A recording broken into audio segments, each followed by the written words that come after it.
como bien saben, la clase del día lunes nosotros teníamos, yo, por lo menos yo tenía agendado o programado poder revisar el último procedimiento especial que nos interesaba para efectos de este curso, que era el procedimiento abreviado, que no pudimos revisarlo porque se nos comió el tiempo viendo temas de la prueba.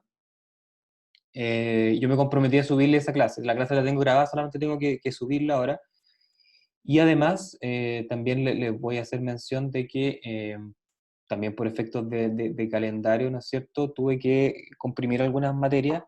El día de hoy vamos a revisar mucho contenido, ya por tanto les pido que pongan mucha atención porque vamos a ver mucho contenido, porque vamos a revisar desde la formalización de la investigación hasta el cierre de la investigación, y nos vamos a saltar, solamente por efectos de tiempo, el estudio en particular de cierta diligencia de investigación.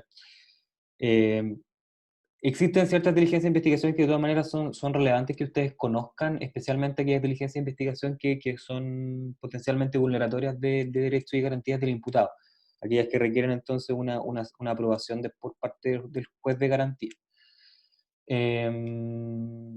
Para no perder la materia, y sin perjuicio de que evaluaremos en su momento si es que esta materia va a entrar o no en el examen, yo tiendo a creer que si no la alcanzamos a pasar en clase no es prudente, ¿no es cierto?, que sea materia del examen, pero sí me interesa que la conozcan, entonces también les voy a grabar un video, no necesariamente en formato clase con expositiva, pero sí explicando los principales contenidos de esta inteligencia de investigación que están reguladas en el código para su conocimiento, ¿ya? Y como les digo, evaluaremos en su oportunidad si es que esta materia puede entrar o no en el examen. Pero lo que nos convoca el día de hoy, como les comentaba, es el estudio de... me equivoqué. Un segundito. Ahí sí. Ya.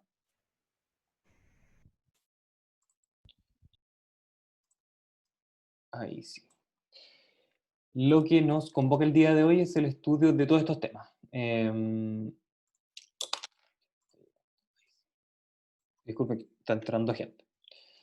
El día de hoy entonces vamos a ver la formalización, que harto ya nos hemos referido a la formalización, pero no la hemos estudiado en particular, y ahora es cuánto entonces, sus efectos, cómo se tramita la audiencia de formalización de la investigación, cuáles son estas otras solicitudes que se pueden realizar en esta misma audiencia.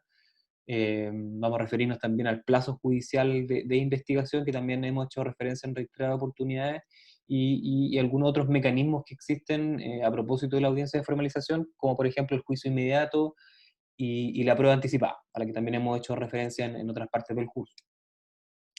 A continuación también vamos a ver la salida alternativa en sentido estricto, si se puede decir de alguna forma, que están reguladas en nuestro ordenamiento procesal penal, que son la suspensión condicional del procedimiento y los acuerdos reparatorios.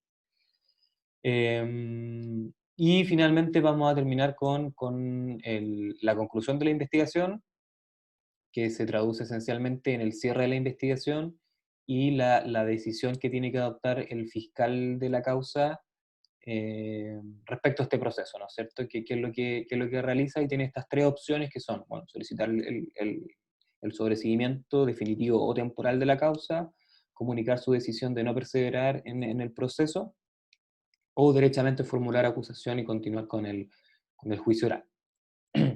De esta manera vamos a cerrar el esquema que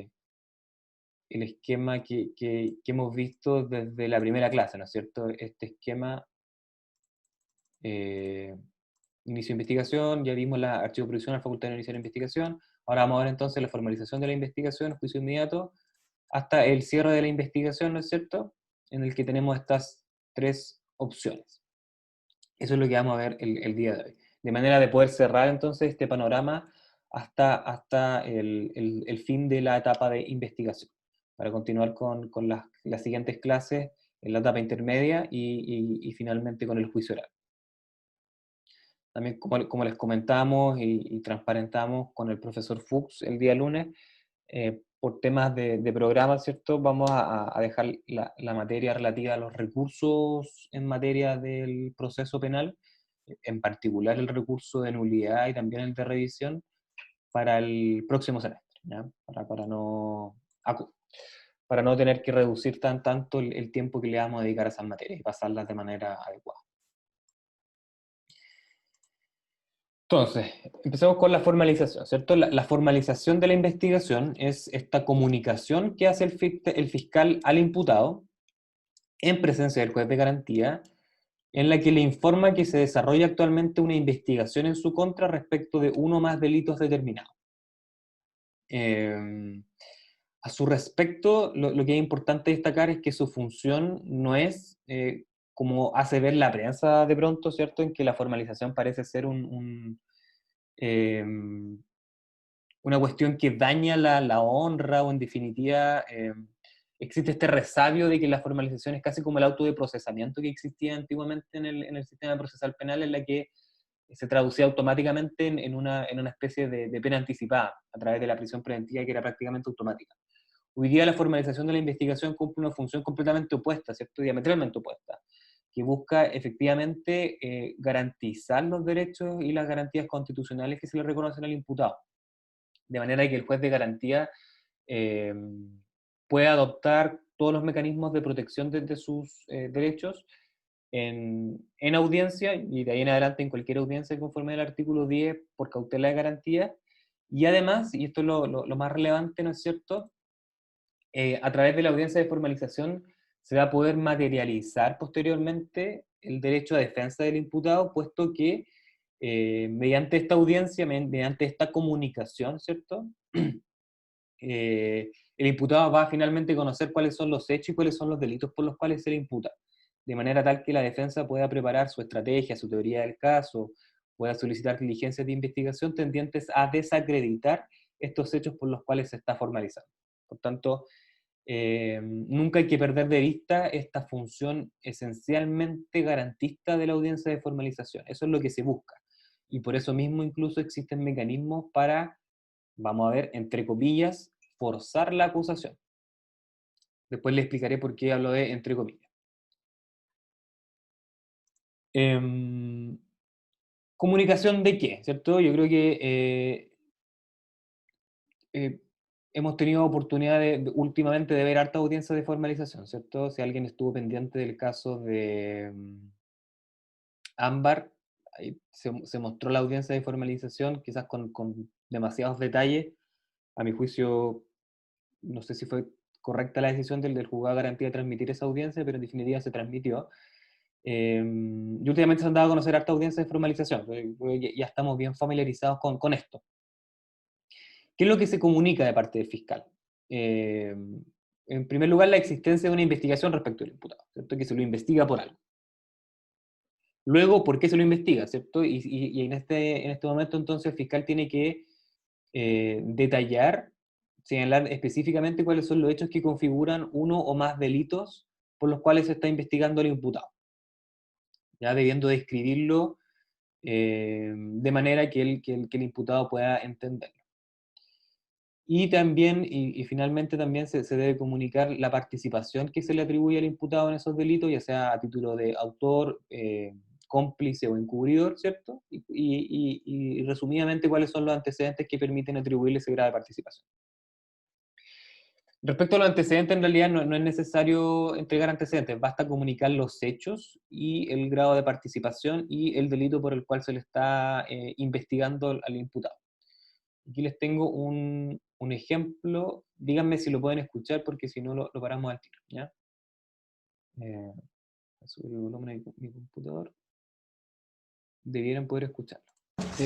Por los hechos siguientes. El día 19 de octubre del año 2019, aproximadamente a las 03:10, en las afueras del inmueble ubicado en calle Rubén Darío Sur, número 21, en la comuna de La Reina, el imputado, mediante la utilización de un objeto, un trozo de cerámica, procedió a agredir al funcionario de Carabineros de Chile, que se encontraba en ejercicio de sus funciones, don Jean-Pierre Uribe Muñoz, agrediéndolo con dicho elemento, ocasionándole como consecuencia de esta agresión lesiones de carácter leves, consistentes en herida cortante superficial del antebrazo derecho, según la información respectiva. Los hechos descritos de esta forma entonces son constitutivos de un delito de maltrato de obra funcionario de Carabineros de Chile, causando lesiones leves, ilícito que se encuentra previsto sancionado artículo 416 bis, número 4 del Código de Justicia Militar, el grado de es consumado y la participación del imputado como autor del ilícito ya referido a sociedad. Ya. Ángel, ¿entendió lo que dijo el señor fiscal? Sí. ¿Sí? ¿Solicitudes? Se va a solicitar, su señoría, una medida cautelar de... Este es un típico ejemplo de formalización común, ¿cierto? Generalmente las audiencias que tramita el Poder Judicial son formalizaciones súper extensas porque son delitos complejos, pero la regla general es que las formalizaciones son más o menos de este tenor, ¿cierto? En la que básicamente lo que se hace por parte del fiscal es comunicar cuáles son los hechos por los cuales se le está imputando responsabilidad, cuál es el delito en particular, es decir, el tipo penal aplicable al delito que se está investigando, y la participación que le corresponde al imputado, además de, obviamente, el iter criminis. Y como bien pudieron escuchar en el ejemplo, una vez concluida, ¿cierto?, esta narración o esta comunicación que realiza el fiscal, el juez de garantía lo único que hace, no hace un control de los hechos que se están formalizando, no tiene la facultad para hacerlo porque esto es discrecional por parte del Ministerio Público. Eh, el juez de garantía lo único que puede hacer, o lo único que está llamado a hacer, ¿no es cierto?, es a preguntarle al imputado si es que entendió los hechos por los cuales se lo acaba de formalizar. ¿Ya? No si acepta responsabilidad, solamente si es que entiende los hechos por los cuales se le está imputando un delito, para efecto obviamente de garantizar este derecho posterior a defensa. por los...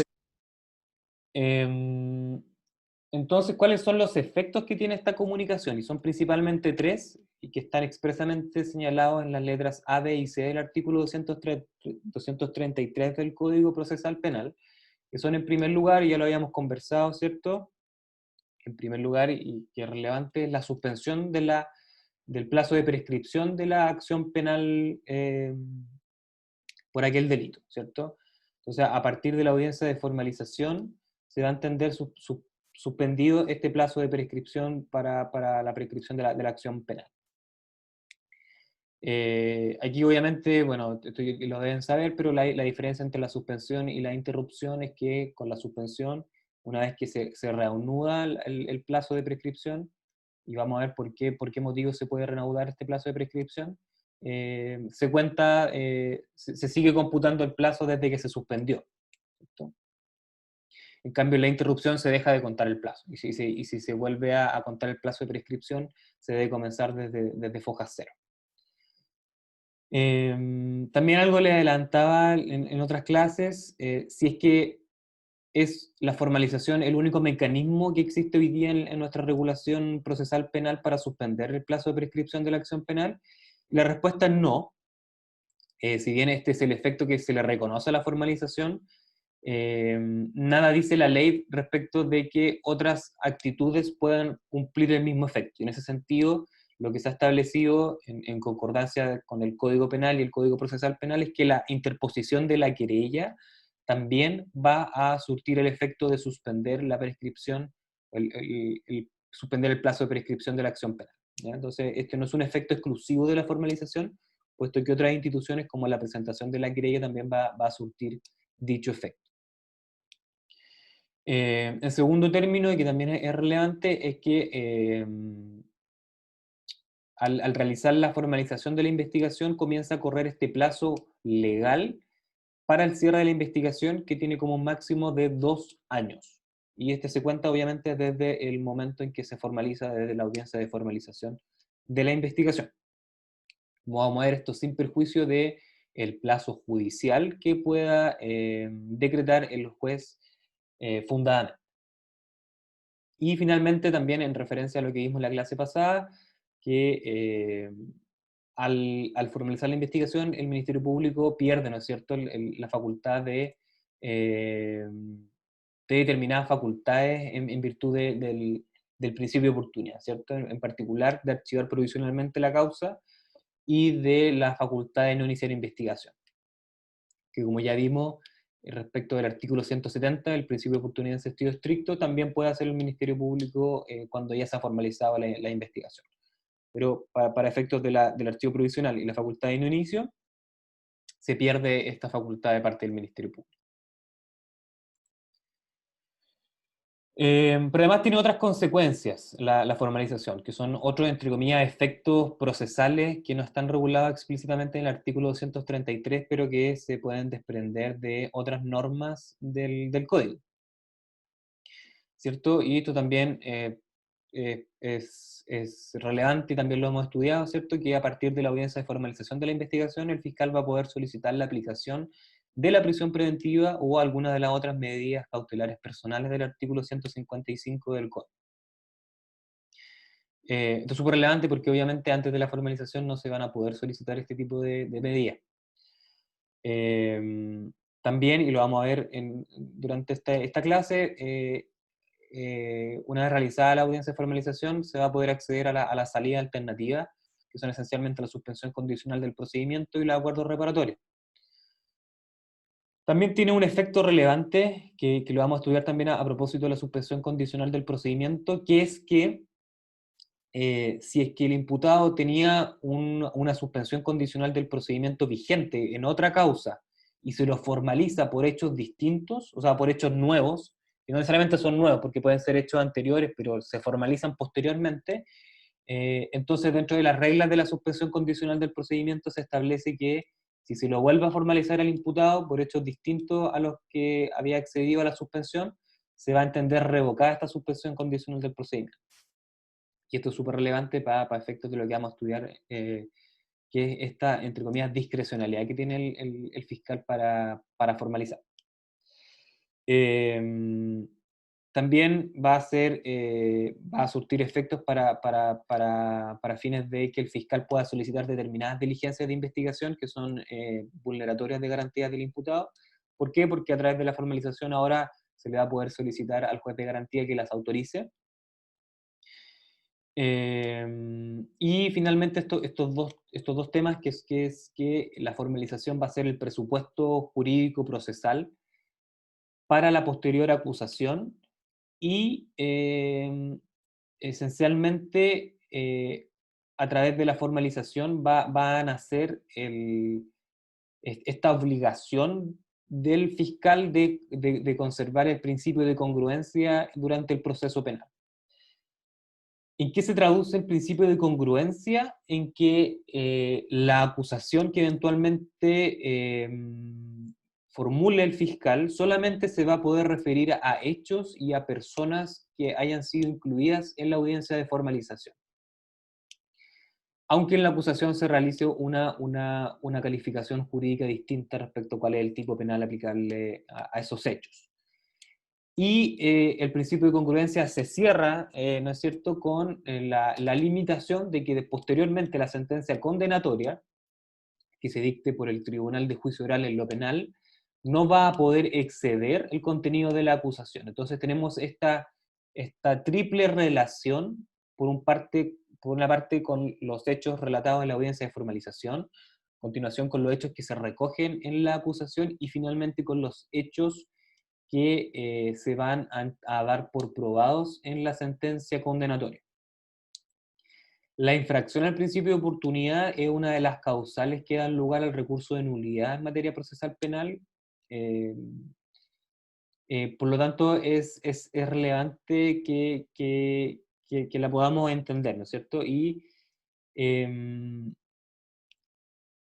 ¿por qué es relevante el principio de congruencia? Porque solamente a través de mantener una congruencia en la actitud del Ministerio Público, del Estado en general en este sentido, se va a poder materializar en definitiva el derecho de defensa del imputado, porque si es que se lo llegara a acusar por hechos que no han sido formalizados, eh, la defensa y en definitiva el imputado va a perder la oportunidad de poder solicitar diligencias de investigación y poder preparar su caso respecto de hechos que nunca supo que se le estaban imputando.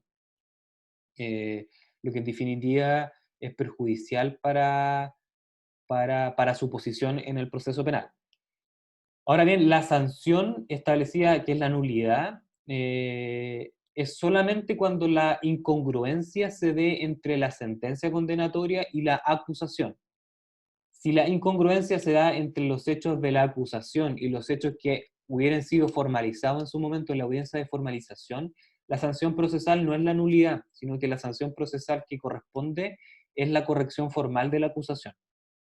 ¿Ya? Y eso lo vamos a ver después en la etapa intermedia del juicio oral, que existe esta oportunidad para poder corregir vicios formales de la acusación. Pero lo importante es que a ustedes les quede claro que existe este principio y que se materializa a través de estas tres instituciones, ¿cierto? La formalización, la acusación y la sentencia. Y esto llama la atención porque, o puede llamar la atención y en la práctica ha traído algunos temas. No sé si alguno pudo ver, les mandé el enlace por estas jornadas que se estaban realizando en la Araucanía. Y el día miércoles hubo un panel, ¿cierto? Súper interesante a propósito de la posibilidad de la reformalización de la investigación, que en general ha sido aceptada. No es una institución que está reconocida en nuestro proceso penal, en nuestro Código Procesal Penal, pero es una construcción judicial, ¿cierto? Y obviamente también de parte administrativa por parte del Ministerio Público, en virtud de la cual eh, para hacer efectivo este principio de congruencia, si el Ministerio Público a lo largo de la investigación formalizar, es decir, formalizó el día 1, y durante la investigación se da cuenta de que en realidad es capaz de acreditar hechos nuevos, o que no es capaz de acreditar hechos que formalizó y que no puede hacerlo, pero sí existen hechos que sí son susceptibles de posterior acusación, puede llamar a una audiencia de reformalización de la investigación, que va a reemplazar íntegramente a la formalización realizada anteriormente. De manera de poder respetar en la práctica el principio de congruencia. Y esto trae una serie de dificultades, especialmente respecto a la posibilidad que tiene el Ministerio Público de eliminar hechos de la formalización anterior, que fue especialmente discutido en la audiencia de reformalización y de procedimiento abreviado en el caso Penta. Ya fue especialmente discutido y lo vamos a ver en particular cuando en la clase de procedimiento abreviado, que se las tengo grabadas. Pero, como les digo, ha traído problemas de aplicación práctica este tema de la reformalización. La oportunidad para realizar la formalización de la investigación es, así de tajante del código, habla de que el fiscal podrá formalizar cuando lo considere oportuno, conforme al artículo 230 del Código Procesal Penal. Y a continuación el inciso segundo establece que en cualquier caso tiene que hacerlo cuando, y ya lo conversamos, ¿cierto? Cuando requiera la intervención judicial para determinada diligencia de investigación, cuando quiera solicitar alguna de las medidas cautelares del 155, el 140, y cuando sea necesaria la recepción anticipada de pruebas. Ahora, ninguna de estas cuestiones son obligatorias para el fiscal, ¿cierto? Es solamente si él quiere realizar alguna de estas diligencias o alguna de estas medidas cautelares o anticipar pruebas, es necesario formalizar. Pero como les digo, no es obligatorio. Es obligatorio si es que quiere realizar este tipo de cuestiones, pero si no lo quiere hacer, no es obligatorio en cualquier caso realizar la formalización. Eh, de ahí que se haya discutido incluso la constitucionalidad del artículo 230 del Código Procesal Penal, porque una interpretación inicial de esta disposición ha entendido que obviamente la decisión de formalizar o no es un acto discrecional de parte del fiscal. Lo que podría eventualmente pasar a llevar la voluntad de la víctima, ¿no es cierto?, que tiene interés en que se lleve adelante la persecución penal respecto de los delitos en los cuales es víctima. Y la verdad es que, si bien existen ciertos mecanismos establecidos en el ordenamiento jurídico, en particular lo dispuesto en el artículo 186, que dispone, entre comillas, forzamiento de la formalización, este es un derecho que está regulado a propósito principalmente del imputado. sin perjuicio de que se ha abierto la posibilidad de que este forzamiento de la formalización lo pueda hacer cualquier interviniente, puesto que el artículo 186 habla de cualquier persona que se considere afectada por una investigación, ¿cierto? Entonces, si bien inicialmente se entendió que la persona afectada por la investigación obviamente era solamente el imputado, la verdad es que una víctima también es una persona que se ve afectada por una investigación, de alguna manera, ¿cierto?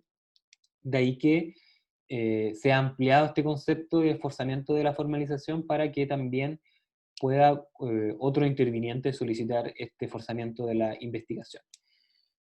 Pero lo que ocurre en la práctica es que el artículo 186 que dispone esta regla, ¿cierto? Que cualquier persona pueda solicitar al juzgado de garantía que ordena al fiscal informar los hechos que investiguen, pudiendo fijarle un plazo para que comunique estos hechos. En la práctica, como no existe una sanción procesal establecida para la negativa del fiscal a cumplir esta orden del juez, en realidad no existe un forzamiento alguno. Y esto lo vamos a ver enseguida. ¿Qué es lo que ocurría? Si alguien hace valer el artículo 186, lo que ocurre es que se le solicita por escrito al juez de garantía que le ordene al fiscal que le informe los hechos por los cuales se está investigando o se está llevando a cabo una investigación, ¿ya? Y eventualmente también es facultativo para el tribunal, pero el tribunal también puede fijarle un plazo al fiscal para que haga esto, es decir, comunique los hechos. Y a este respecto se ha discutido entonces qué es lo que ocurre, porque el código no establece ninguna sanción procesal por no hacerlo. ¿Qué ocurre si el fiscal dentro de ese plazo, o si no hay plazo, nunca lo hace? Si el fiscal no formaliza la investigación, ¿qué ocurre? Una interpretación que en general ha sido descartada porque no existe un texto en ese sentido, es que si no formaliza, entonces lo que le corresponde al juez de oficio es decretar el sobreseimiento definitivo de la causa. Una segunda interpretación, que es todo lo contrario, ¿no es cierto?, es que como no existen sanciones procesales y se debe respetar el mandato constitucional que establece la dirección exclusiva de la investigación en el Ministerio Público, entonces el juez no puede ordenarle al fiscal derechamente realizar tal o cual acto de investigación, y dentro de esos actos de investigación se comprende obviamente la formalización. Y por tanto, en definitiva, en la práctica, el MP no puede ser forzado a formalizar. Más allá de que pueda existir una orden judicial en ese sentido, en la práctica, lo que dice Chaguán, por ejemplo, es que no puede ser forzado. Una tercera interpretación es que, si bien no puede ser forzado, lo que puede ocurrir es que al negarse, todos los actos de investigación que se realicen por parte del fiscal desde su negativa a formalizar van a estar con infracción del derecho a defensa del imputado. Y por tanto, eventualmente en la audiencia de preparación del juicio oral, todos esos elementos o antecedentes de prueba que hayan sido recopilados pueden ser excluidos por atentar contra esta garantía. También es discutido, en general no se ha aceptado esta tesis. Y una cuarta posición dice que, si bien es discrecional esta facultad del fiscal de poder formalizar o no, el juez de garantía también cuenta con ciertas facultades discrecionales, ¿cierto? Como hablamos, diligencia de investigación, medidas cautelares, anticipación de prueba, etcétera, mediante las cuales él también puede resguardar las garantías que se merece el imputado de formalizado. E incluso está reconocido en el artículo 10, ¿cierto?, a través de la cautela garantía que no exige la formalización de la investigación. En ese sentido, si bien la investigación puede que nunca se formalice, siempre va a estar este límite que va a garantizar igual el juez de garantía a través de las facultades que tiene para controlar ciertas diligencias especialmente gravosas de los derechos del imputado, para no dar lugar a estas solicitudes que requiera eventualmente el fiscal. Así, por ejemplo, si es que el fiscal se negó a formalizar la investigación, habiéndose ordenado por el juez de garantía, y después el fiscal viene así buena onda ante el juez de garantía para solicitar la realización, por ejemplo, de una diligencia de investigación intrusiva, previa a la formalización, por considerarse que es necesaria para efectos de una investigación eficaz, el juez de garantía puede perfectamente decirle que no, atendido a la negativa inicial del fiscal para formalizar la investigación, ¿ya? Existe como, entre comillas, un contrapeso de parte del juez de garantía para poder proteger, aún desformalizada la investigación, los derechos y las garantías del imputado.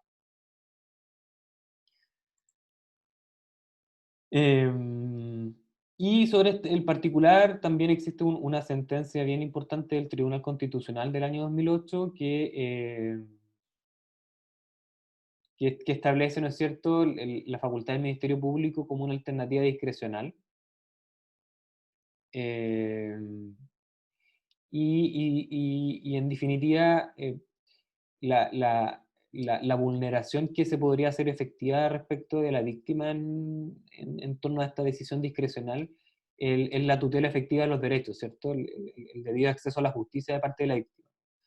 Y lo que se ha señalado es que si bien la facultad es discrecional, esta discrecionalidad no puede ser ejercida de manera arbitraria o abusiva, ¿cierto?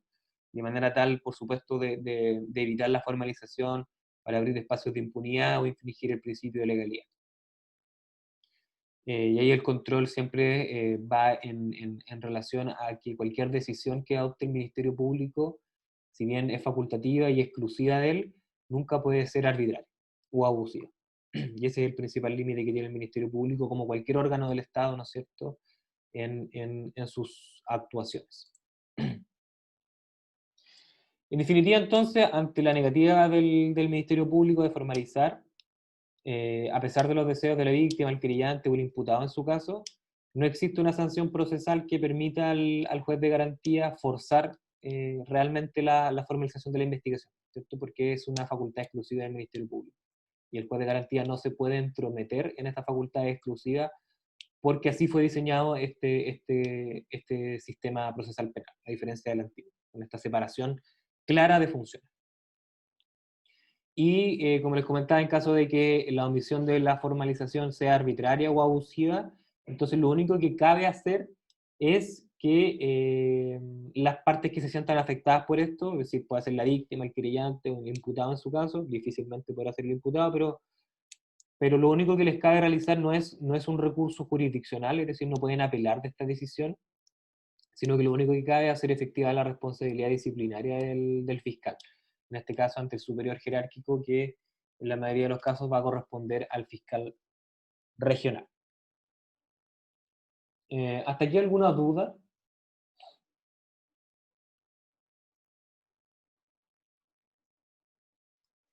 Yo tengo una duda, pero sobre Dime, algo que ya pasaste. dime. Es sobre el principio de congruencia, en verdad. Ujú. Que decía que la acusación solamente puede referirse a las personas incluidas en la formalización. Así es. En base a eso, ¿qué pasa si más adelante se descubre que había la participación de otra persona?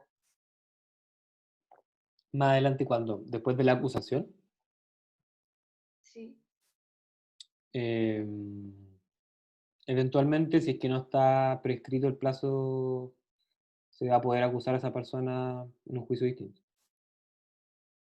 Si es que no pero está tiene que prescrita la ser sí acción o sí penal. un juicio distinto.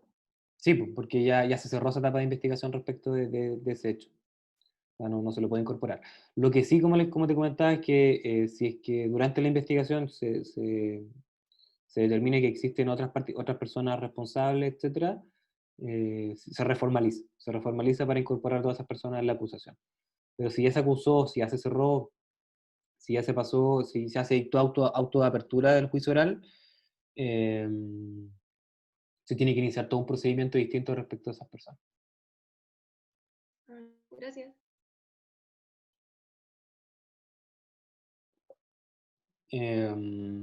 Ya. ¿Cuál es el procedimiento para la formalización? Pueden darse dos supuestos. Uno, que la persona esté detenida, y en ese caso ya lo hemos visto, ¿cierto? Se realiza la audiencia de control de detención, y en esa misma audiencia de control de detención, el Ministerio Público, en realidad el fiscal, tiene que formalizar la investigación. Pero, como bien sabemos, puede darse la hipótesis de que no sea posible realizar la formalización en ese mismo momento, pudiendo el fiscal solicitar la ampliación de la detención por un plazo de 3 días máximo. que tiene que ser dictado a través de una resolución fundada de parte del tribunal. Entonces la hipótesis de flagrancia, cuando una persona es tomada detenida, se le va a formalizar de inmediato, por regla general. Y si no, en un plazo máximo de 3 días después, cuando se amplía la detención. Si la persona no está detenida, eh, en la audiencia de control de detención, obviamente flagrancia, orden judicial de detención, no necesariamente flagrancia, puede ser también una orden judicial de detención. ¿Qué pasa cuando una persona no está detenida? Cuando una persona no está detenida, puede ser por diversos motivos, ¿cierto? Puede ser que por la gravedad del delito o por la conducta del imputado no sea necesario que el fiscal solicite su detención. Eso lo conversamos también en la clase del lunes. Puede ser no necesario que se solicite directamente la detención del imputado. Y lo que ocurre en este caso entonces es que el fiscal por escrito hace una solicitud al juez de garantía para que se realice en fecha próxima una audiencia de formalización de la investigación respecto del imputado por tal o cual delito, en calidad, y en qué calidad, ¿cierto? Entonces, ante lo cual el juez de garantía va a citar una audiencia en fecha próxima, ¿cierto? Citando a esta audiencia a todos los otros intervinientes. En particular, obviamente, el imputado, y en caso de que el imputado no tenga defensa, se le va a nombrar un defensor penal público. Y después se lleva a cabo la audiencia de formalización en los mismos términos que en el caso anterior. Y esta audiencia de formalización es la que escuchamos, ¿no es cierto? Que es lo que se realiza en esta audiencia. Se le da la palabra al fiscal para que exponga verbalmente cuáles son los cargos que se están investigando. Lo escuchamos en el ejemplo, ¿cierto? Y cerrada la formalización, ¿cierto? Se le consulta al imputado si es que entendió los hechos por los cuales se le formalizó. El juez de garantía va a dar la palabra a los intervinientes, en primer lugar, obviamente, al fiscal, para que se debatan otras peticiones. Y esas otras peticiones pueden ser que se decreten medidas cautelares personales respecto del imputado, ¿cierto? Del 140 al 155. Que se decreten medidas cautelares reales, que se discutan las salidas alternativas del procedimiento, como son la suspensión condicional o los acuerdos reparatorios. También puede solicitar directamente que se haga declarar judicialmente al imputado en esa misma audiencia. También puede solicitar directamente la realización de ciertas prácticas, diligencias de investigación que son vulneratorias de garantía. También se puede solicitar la recepción de prueba anticipada. Nada de eso es muy común. Lo común obviamente es las medidas cautelares y aquí lo que viene ahora, que es la fijación del plazo judicial para el cierre de la investigación. También eventualmente se da opción de que el fiscal solicite realizar un juicio inmediato, y también la posibilidad de que la resolución del caso sea realizada en procedimiento, ahí me equivoqué, es simplificado. Ya lo vimos en esta misma audiencia de formalización, el fiscal va a poder, en vez de continuar con el procedimiento normal, transformar esa formalización en un requerimiento, y también se da la opción de que en esta misma audiencia se pueda proceder conforme al procedimiento abreviado. El plazo judicial, déjeme ver la hora para no pasarnos. El plazo judicial de la formalización, como bien les comenté al principio de la clase, desde la formalización de la investigación empieza a correr el plazo legal, que es el que está establecido en el artículo 247, inciso primero del Código Procesal Penal, que es de 2 años desde la audiencia de formalización. Sin embargo, según el artículo 234,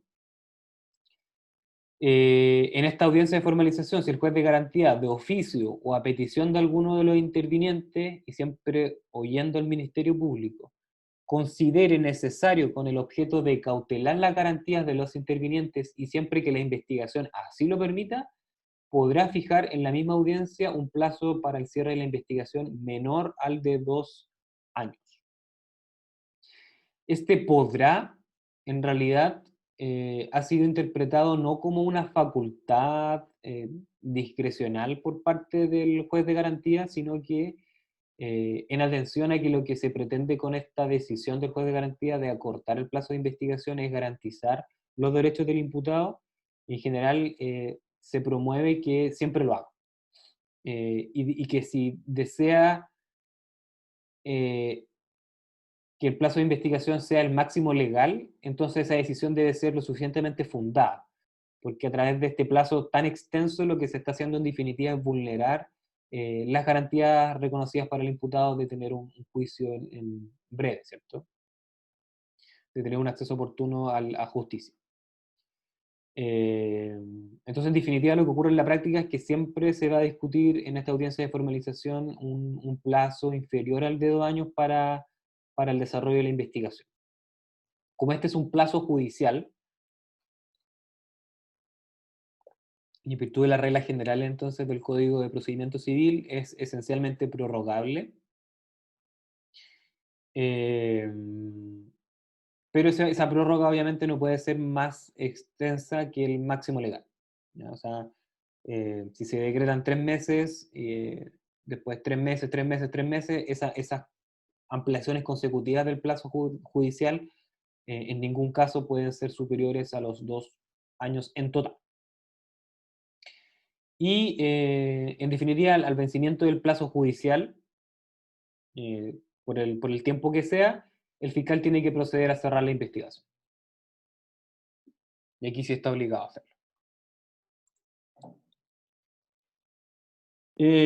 Otra de las cuestiones que se pueden hacer en la audiencia de formalización misma es llevar adelante un juicio inmediato, que también es una de las alternativas que están reconocidas en este nuevo proceso penal, ¿cierto? Para efectos de agilizar causas en las cuales ya existen suficientes antecedentes como para efectos de saltarse este tiempo máximo de 2 años para llegar al juicio oral y hacerlo de inmediato, ¿cierto? Cuando ya existen suficientes antecedentes y no es necesario dilatar más el proceso. En esta misma audiencia de formalización, entonces, el fiscal va a poder solicitar que se pase directamente al juicio oral. De ser así, entonces, lo que va a ocurrir es que el fiscal tiene que acusar verbalmente al imputado, ofreciendo también ahí mismo la prueba, de manera que se discute en esa audiencia eh, la audiencia de preparación del juicio oral. O sea, se convierte la audiencia de formalización en una audiencia de preparación del juicio oral. Y se le da obviamente la oportunidad al otro interviniente, especialmente el querellante y la defensa, para poder también ofrecer la prueba que estimen pertinente. Y que obviamente también se abre un espacio de tiempo para que la defensa, obviamente para garantizar su derecho a defensa en caso de que esta decisión del fiscal lo tome por sorpresa, de suspender esta audiencia de juicio inmediato por 15 y hasta 30 días para que haga sus solicitudes de prueba, ¿ya? Para el solo efecto de poder ordenar cuáles son las pruebas que se van a presentar en el juicio oral posterior. Y al finalizar la audiencia de formalización que se transformó en esta audiencia de juicio inmediato, entonces se va a decretar por parte del juez de garantía el auto de apertura del juicio oral, que va a pasar entonces al Tribunal de Juicio Oral en lo Penal para el conocimiento del juicio oral. En la práctica no es muy común que se haga el juicio inmediato, no es tan común.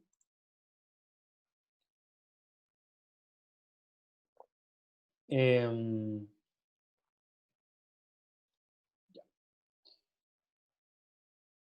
Otra opción que se abre con la audiencia de formalización es que se va a poder rendir prueba anticipada.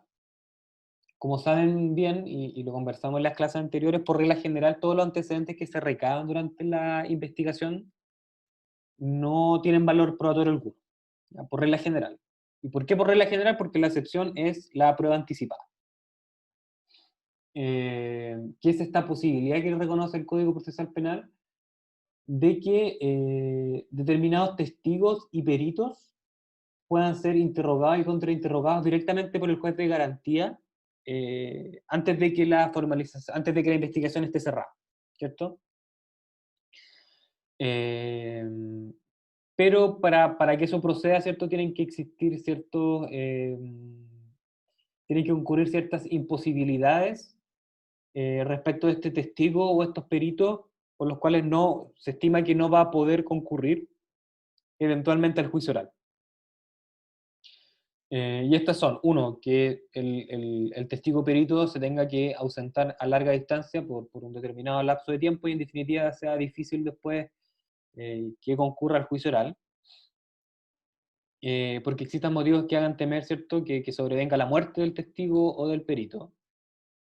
También porque se tema que el testigo perito tenga o sufra alguna incapacidad física o mental, ¿cierto? Que ya sea una persona, por ejemplo, de edad, que pueda desarrollar algún tipo de demencia senil o tenga alguna enfermedad como el Alzheimer, por ejemplo, que se le pueda agravar en el tiempo y en definitiva no permita que sea un testigo eh, relevante en el juicio oral si es que se deja pasar mucho tiempo.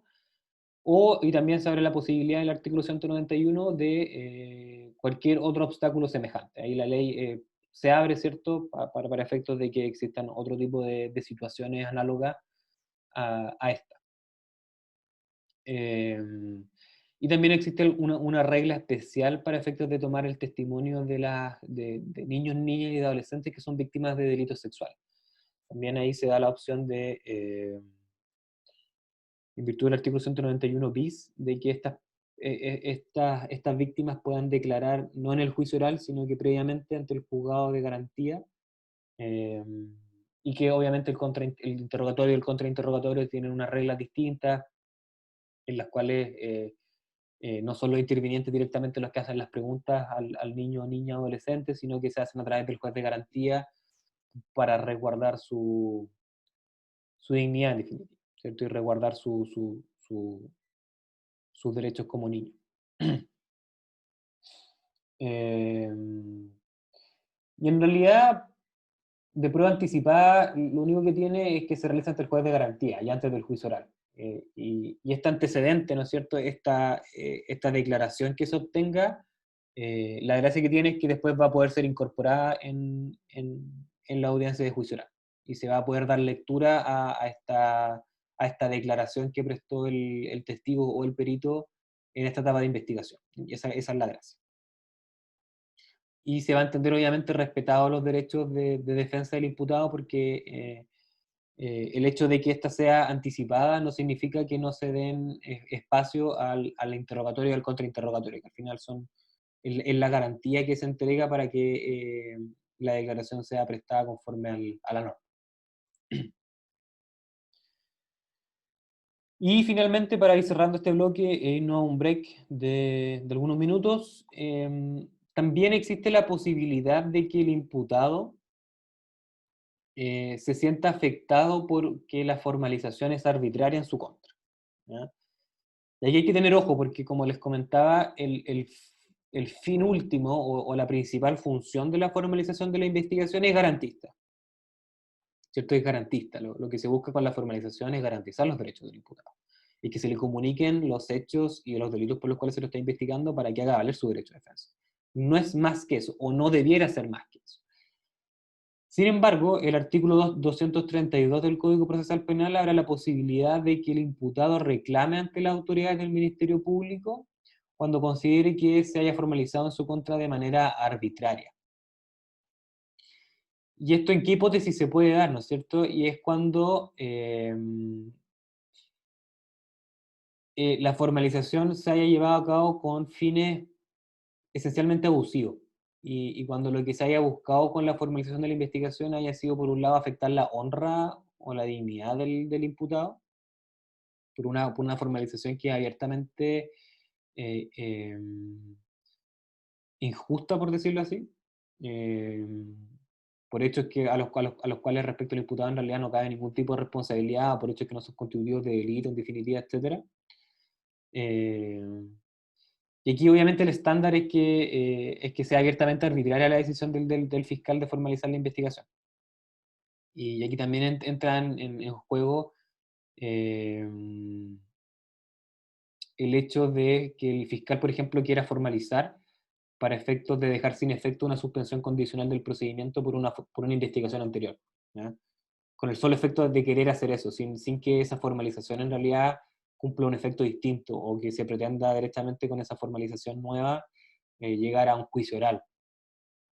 Eh, Y esta es una reclamación que no es judicial, sino que es una reclamación administrativa, entonces, que se tiene que hacer en contra del fiscal ante el fiscal regional respectivo, ¿no? Quien tiene la obligación de resolver esta reclamación dentro de quinto día. Tampoco es muy común que ocurran este tipo de situaciones, ¿no? Pero ha ocurrido.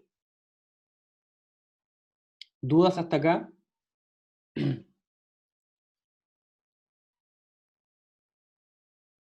Ya. Vamos a tomar entonces un break de 10 minutos.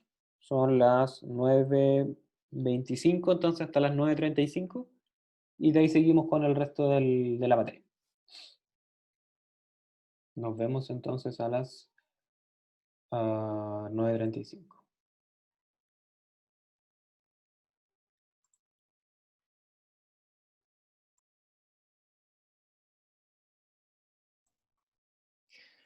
Ya. Estamos en la hora. ¿Ya volvieron todas? ¿Todos?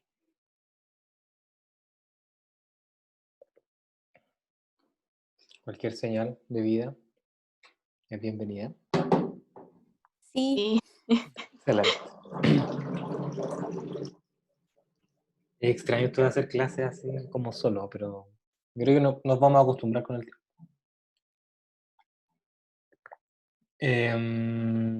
Ya, con eso cerramos a grandes rasgos lo que es la formalización de la investigación. Como les digo, hay algunos tópicos que están siendo especialmente discutidos, esto de la discrecionalidad o no del Ministerio Público en cuanto es en cuanto está facultado exclusivamente él para formalizar la eventual vulneración que implica esto para la víctima que quiera exigir la formalización, la víctima o el creyente que quiera exigir la formalización. Son cuestiones que son especialmente discutidas ante el Tribunal Constitucional, también por parte de la doctrina, eh, y especialmente en materia de la reformalización de la investigación también ha sido discutido la posibilidad de eliminar supuestos fácticos de la formalización anterior, y cómo esto puede vulnerar, ¿no es cierto?, la posibilidad en particular de ciertos querellantes institucionales de poder tener legitimación activa para poder acusar en un eventual juicio oral, que fue lo que ocurrió en el caso Penta en particular, cuando el Ministerio Público reformalizó la investigación e eliminó hechos que había formalizado anteriormente, que eran constitutivos de delitos de cohecho. Y al eliminarlos dejó sin legitimación activa para poder acusar al Consejo de Defensa del Estado, ¿ya? Y en particular a propósito de eso se ha discutido harto esta discrecionalidad o no que pueda tener el Ministerio Público en torno a eliminar hechos anteriormente formalizados. Pero como les digo, es un asunto que está en vemos. Las decisiones que han habido en torno a este tema han sido solamente a nivel de juzgados de garantía. Eh, entonces, tampoco ha habido un pronunciamiento oficial de parte de la Judicatura de Cortes de Apelaciones o Corte Suprema al respecto. Pero es un tema que yo creo que va a dar que hablar en el tiempo, ¿ya? Para que, si quieren leer más sobre el tema, es una cuestión interesante. Lo que vamos a ver ahora son las salidas alternativas al juicio oral, a las que puede acceder el imputado. Lo hemos conversado, ¿cierto? En sentido amplio, y podemos entender como salida alternativa todas aquellas instituciones de nuestro proceso penal que permiten poner término, suspender o resolver el conflicto penal en una forma distinta al juicio oral. Es decir, cualquier otro camino que adopte el Ministerio Público, la víctima, el imputado, el creyente, que sea distinto del juicio oral. Y eso comprende obviamente todas estas facultades que tiene el Ministerio Público, archivo provisional, facultad de no iniciar investigación, principio de oportunidad, juicio simplificado, juicio abreviado, y las salidas alternativas propiamente tal, como la suspensión condicional y los acuerdos reparatorios. Es decir, comprendería cualquier salida distinta al juicio oral. En sentido restringido, en cambio, y esta es la interpretación que se ocupa comúnmente, No se refiere a todos estos sistemas que tienen como finalidad descomprimir el sistema procesal penal, eh, sino solamente aquellas herramientas procesales que importan una respuesta estatal menos represiva que la imposición de una pena. Y eso es lo que distinguiría a la salida alternativa respecto de el procedimiento ordinario, ¿cierto? Que la pretensión punitiva del Estado eh, se limita y se busca una respuesta que es menos represiva que la sanción de privación de libertad. Y además, otra característica que destaca, y por lo cual nosotros entendemos que solamente nos vamos a estar refiriendo entonces a la suspensión condicional del procedimiento y los acuerdos reparatorios, es que estas salidas alternativas son por esencia una forma de autocomposición, ¿cierto? Similar a las que podemos encontrar en el proceso civil, eh, que busca suspender o poner término al proceso. A diferencia, por ejemplo, del juicio abreviado o el simplificado, que buscan resolver el conflicto penal a través de la imposición de una sanción, aquí lo que se busca es suspender o poner término al proceso de manera distinta a la imposición de una sanción penal. Y se habla de que es una forma de autocomposición en el sentido de que se trata de un acuerdo entre ciertos intervinientes que ha sido autorizado por el tribunal. Eso a grandes rasgos es una salida alternativa. Entonces, en sentido estricto solamente nos vamos a referir a dos salidas alternativas, que son la suspensión condicional y los acuerdos reparatorios, que son estas dos.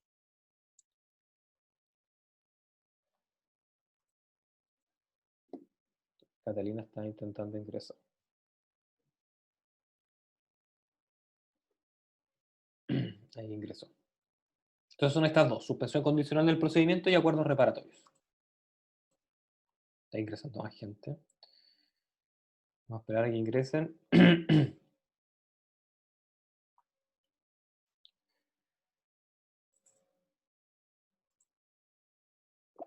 Entonces ahora vamos a estudiar la suspensión condicional del procedimiento.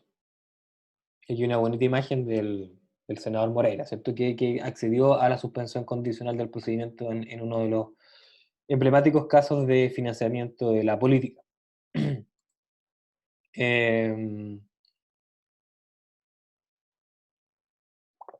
es la suspensión condicional del procedimiento? Es una salida alternativa, como dijimos en sentido estricto, que se concede por medio de una resolución judicial del juez de garantía, en caso de que se cumplan los requisitos legales para su procedencia, y que concurre previo acuerdo entre el imputado y el Ministerio Público.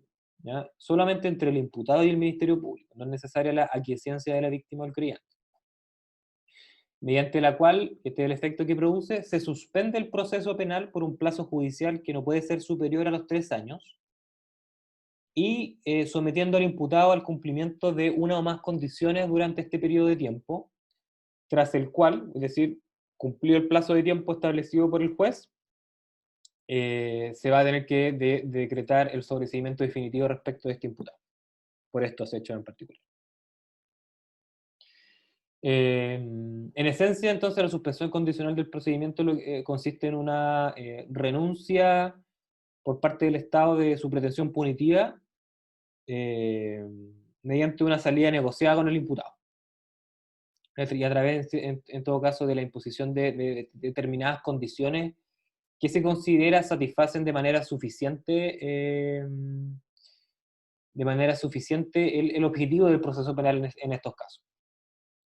¿Ya? Y ahí también las razones que justifican el establecimiento de salidas alternativas de este tipo tienen que ver también con, bueno, con las penas que resultarían aplicables al final del procedimiento si es que se llegara a juicio oral, que no serían privativas de libertad en la práctica, también considerando el efecto criminógeno que tiene la privación privativa de libertad respecto de los imputados por delitos menores, ¿cierto?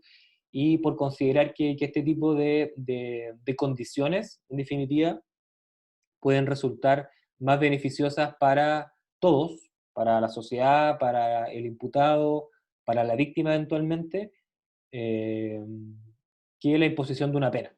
¿No? Al final, la suspensión condicional del procedimiento a través de estas condiciones se satisfacen de manera más beneficiosa para todos los fines de la pena que a través de la imposición misma de una pena efectiva de privación de libertad. Y otra cosa que es relevante también considerar de la suspensión condicional del procedimiento es que, a diferencia de la aceptación de responsabilidad en el juicio simplificado, ¿cierto?, en la que el imputado derechamente asume su culpabilidad, aquí no hay tal, aquí no se asume responsabilidad por nada, no se asumen los hechos, tampoco se asume la responsabilidad ni la culpabilidad de parte del imputado. Lo único que hay es una negociación a través de la cual al final el juez de garantía va a resolver la aplicación de una o más condiciones que tiene que cumplir el imputado durante un plazo determinado de tiempo, tras el cual se va a sobreseer definitivamente la causa respecto del imputado.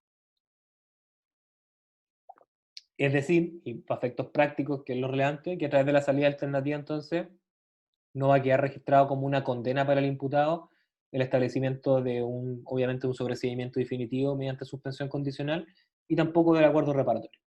Quedan en un registro, efectivamente, que ya el Ministerio Público, pero que es privado, pero no va a quedar en el prontuario policial del imputado.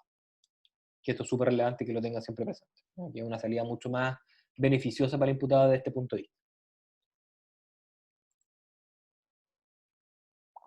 Bueno, ¿cuáles son los requisitos para proceder conforme a la suspensión condicional del procedimiento? Bueno, tiene que haber una solicitud del fiscal previo a un acuerdo que ha llegado con el imputado en la causa. Tratando de ser de determinados delitos de especial gravedad, que están en el artículo 237, inciso sexto, no lo puse acá, pero se los puedo leer si les interesa saber cuáles, pero son delitos de especial gravedad que ha considerado el legislador. Homicidio, secuestro, robo con violencia o intimidación, sustracción de menores, aborto, artículos del 361, 366 bis, que son delitos sexuales, otros delitos, cuasi delitos, delitos cometidos que produzcan la muerte o lesiones graves o gravísimas por conducción en estado de ebriedad, por ejemplo. Respecto de este catálogo de delitos que está descrito en el artículo 237, inciso sexto, entonces, puede proceder eventualmente la suspensión condicional del procedimiento, pero para hacerlo el fiscal debe contar con la aprobación del fiscal regional para poder negociar esta salida.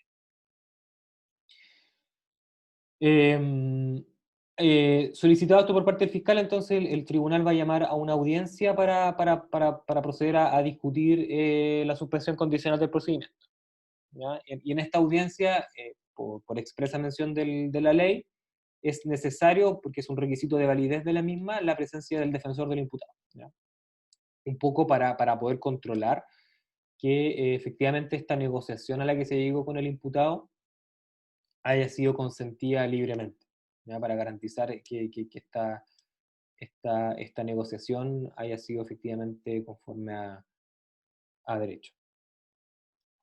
Y también se da la opción, obviamente, de que si concurre la víctima o el creyente, que como les comenté delante, no es necesario que ellos consientan en la aplicación de la salida alternativa, en esta en particular, pero si concurren a la audiencia de suspensión condicional del procedimiento pueden ser oídos en caso de que estos, por ejemplo, no estén de acuerdo con esta para efectos de que el juez de garantía no la apruebe, ¿ya? Se pueden oponer de todas maneras. Y lo más importante, obviamente, es que se cumplan con los requisitos legales que establece la ley expresamente para que pueda operar esta salida alternativa. Que es, en primer lugar, que la pena que pueda imponerse no exceder de 3 años de privación de libertad, y hasta nuevamente, al igual que lo que ocurre con el procedimiento simplificado, se trata de una pena en concreto. Es decir, una vez que el fiscal, una vez que haya aplicado las reglas de determinación de la pena, con atenuante, agravante, etc. En segundo lugar, que el imputado no haya sido condenado anteriormente por crimen o simple delito, y aquí no se establece un plazo, por ejemplo, de hace cuánto tiempo lo cometió, es decir, basta con que lo haya cometido en alguna oportunidad. Obviamente, en Chile existen mecanismos respecto de los cuales los imputados o las personas condenadas pueden eliminar su registro. Entonces, obviamente aquí, para efectos del requisito de no haber sido condenado anteriormente por crimen o simple delito, esto debe constar obviamente en un registro, en el registro de condena.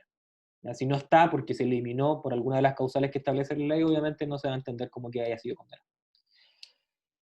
Y finalmente, que el imputado no tenga vigente otra suspensión condicional del procedimiento al momento de verificarse los hechos que son materia de esta suspensión condicional del procedimiento. ¿Qué significa esto? Por ejemplo, si yo cometo un delito, un homicidio, por ejemplo. No, mentira, un homicidio no. Unas lesiones menos graves. Lesiones menos graves respecto a las cuales se me aplica una suspensión condicional del procedimiento. Y al momento de tener vigente esta suspensión condicional del procedimiento, yo cometo otro delito, respecto del cual concurren los otros requisitos, por ejemplo, para que se pueda proceder conforme a la suspensión condicional del procedimiento. En virtud de esta regla, entonces, no se va a poder, ¿ya? Es una regla que busca, entonces, limitar la salida alternativa por tener en consideración la reincidencia, por decirlo así, del imputado respecto de delitos de esta envergadura, ¿no? De manera de que no se ocupe de manera abusiva esta salida alternativa por parte del imputado.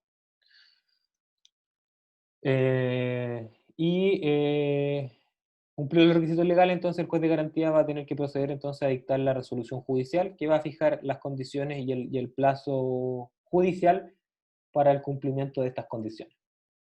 ¿Cuáles son estas condiciones? La ley hace un catálogo que no es taxativo porque tiene una cláusula abierta al final, que habla de otra condición que resulta adecuada en consideración del caso, que haya sido propuesta y debidamente fundada por parte del Ministerio Público.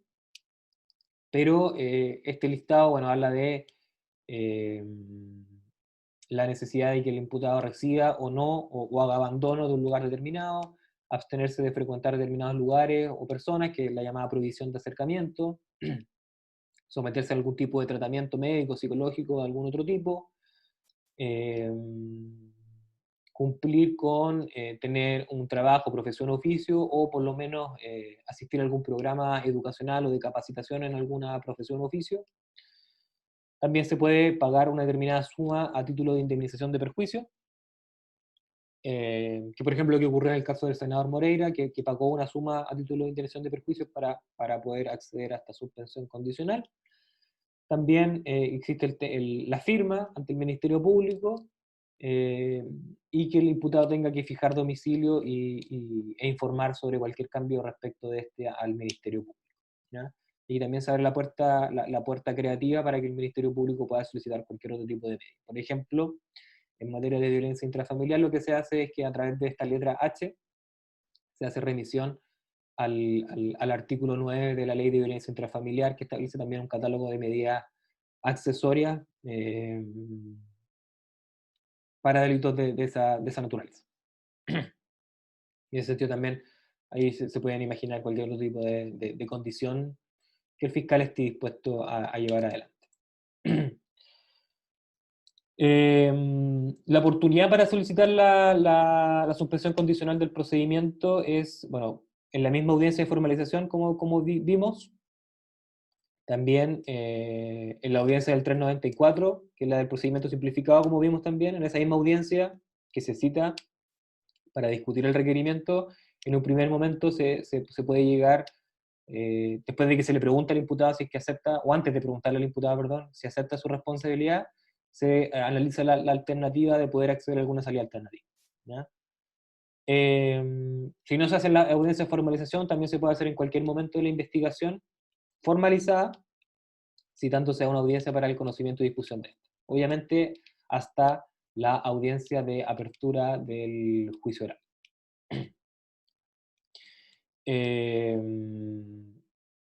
Perdón, hasta la audiencia de preparación del juicio oral. Esta es la última oportunidad que tienen el imputado y el Ministerio Público para poder llegar a una salida alternativa negociada como esta, que es la suspensión condicional del procedimiento. Solo una vez desde la formalización ya está la audiencia de preparación del juicio oral. Dictado el auto de apertura, ya no existe la posibilidad de alcanzar esta salida. ¿Cuáles son los efectos que tiene? Lo importante es que no se reanuda con esto el plazo de prescripción de la acción penal, es decir, se mantiene suspendido el plazo de prescripción. se va a suspender el plazo legal de 2 años para investigar por parte del Ministerio Público. No se van a extinguir las acciones civiles que le correspondan a la víctima o terceros respecto a estos mismos hechos. Aquí con la salvedad, obviamente, de que si una de las condiciones que son establecidas en la suspensión condicional del procedimiento es pagar algún monto a título de indemnización de perjuicio, este monto pagado se debe computar a una eventual indemnización de perjuicios que se alcance en sede civil, ¿ya? Porque se computan a título de indemnización de perjuicio. Y lo más importante, obviamente, es que transcurrido el plazo, sin que la suspensión haya sido revocada, y aquí vamos a ver por qué causales se puede revocar, se va a extinguir por el solo Ministerio de la Ley y la Acción Penal, ¿ya? Debiendo el tribunal de oficio o a petición de parte decretar el sobreseimiento definitivo del imputado por estos hechos, ¿ya? Lo relevante es que basta el solo transcurso del tiempo, ¿ya? Y se va a entender por el solo Ministerio de la Ley, entonces, extinguida la responsabilidad penal del imputado.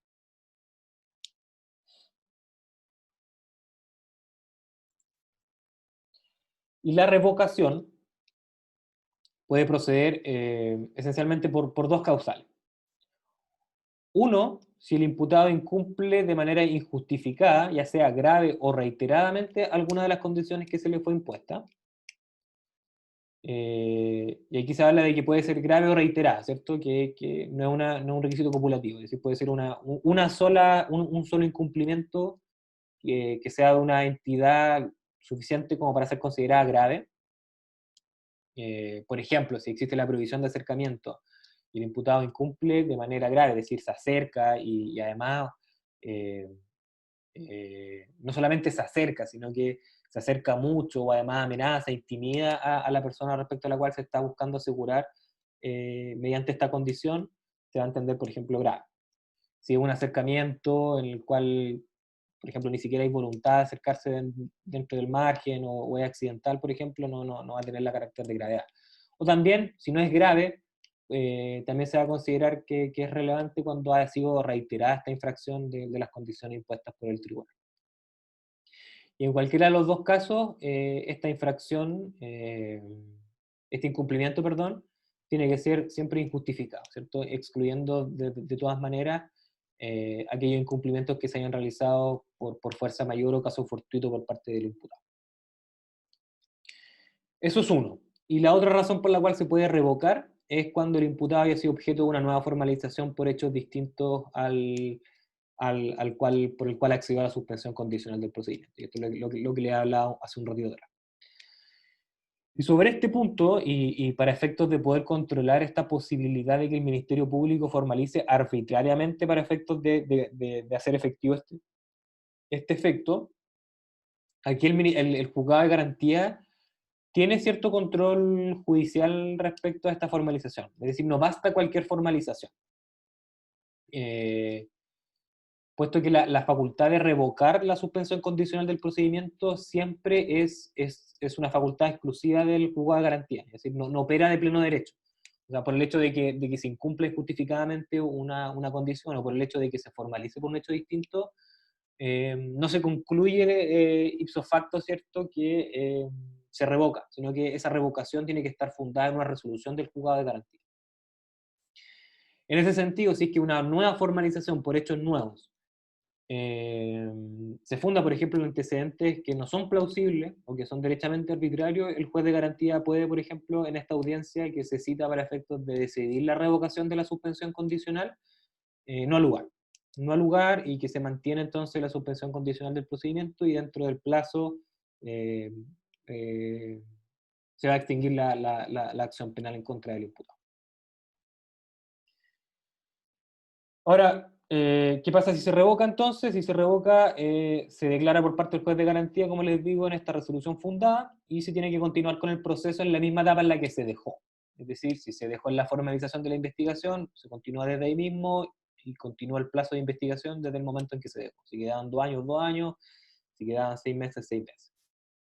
Por ejemplo, si se decretó también en la audiencia de preparación del juicio oral, se va a continuar entonces con la audiencia de preparación del juicio oral en el mismo momento en que quedó esta investigación. ¿Alguna duda respecto a la suspensión condicional del procedimiento?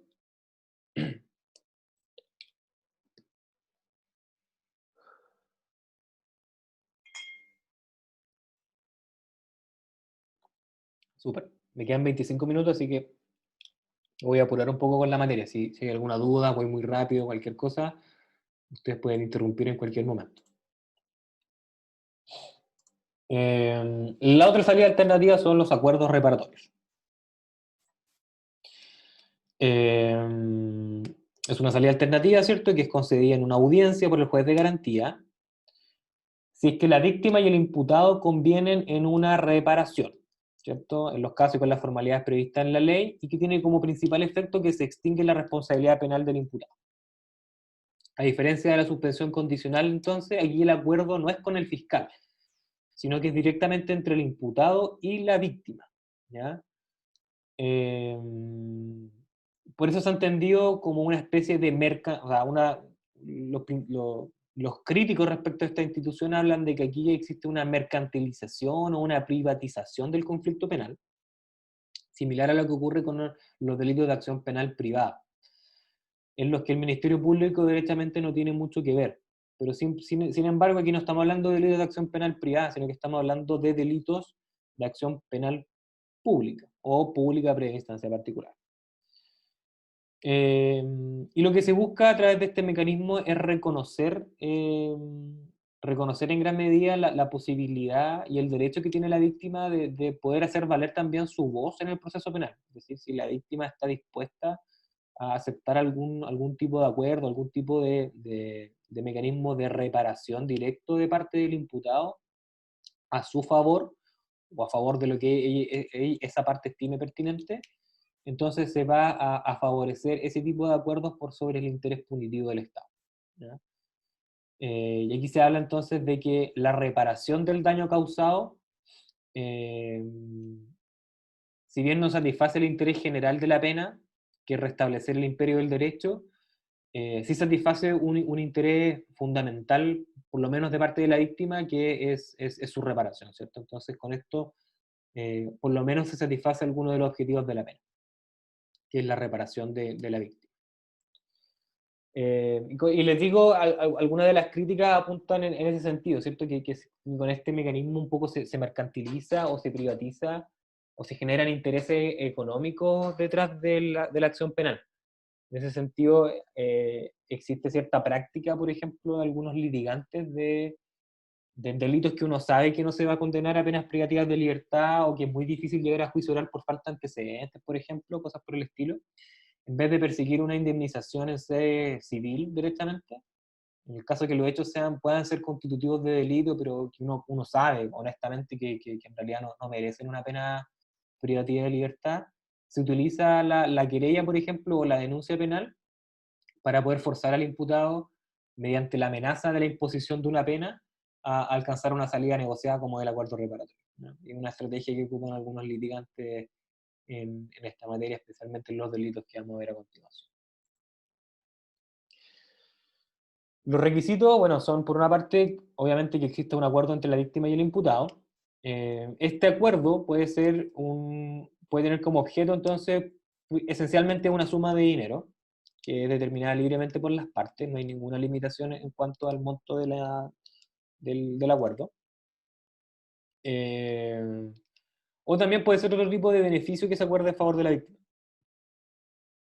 Como le digo, no necesariamente a favor de la víctima, sino también a favor de la comunidad o de cualquier tercero.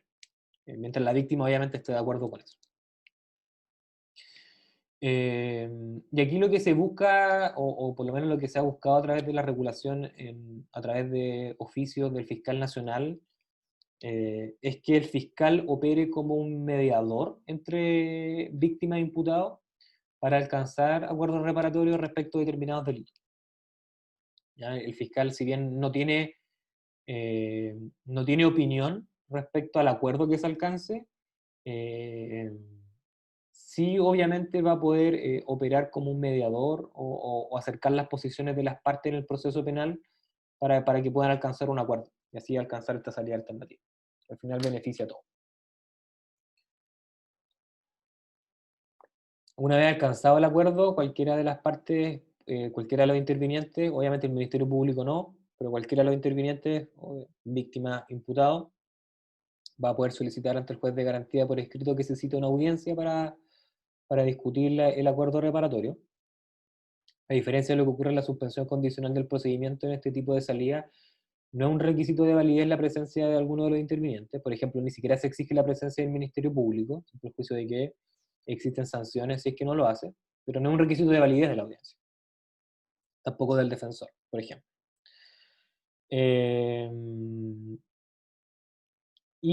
También, al igual que con la suspensión condicional del procedimiento, existen ciertos requisitos para que proceda. Requisitos establecidos en la ley, ¿cierto? En el artículo 241, inciso segundo. Que en este caso son que solamente va a proceder el acuerdo reparatorio si es que el hecho investigado se refiere a delitos que afecten bienes jurídicos disponibles o patrimoniales, en primer lugar.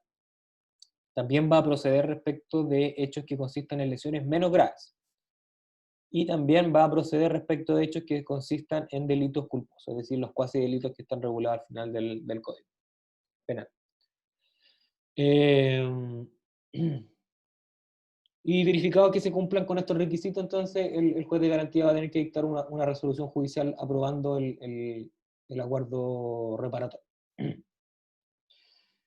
Respecto a los delitos culposos y a las lesiones menos graves, en realidad no hay mayor discusión, ¿cierto? No, son delitos súper específicos, que están en general bien determinados.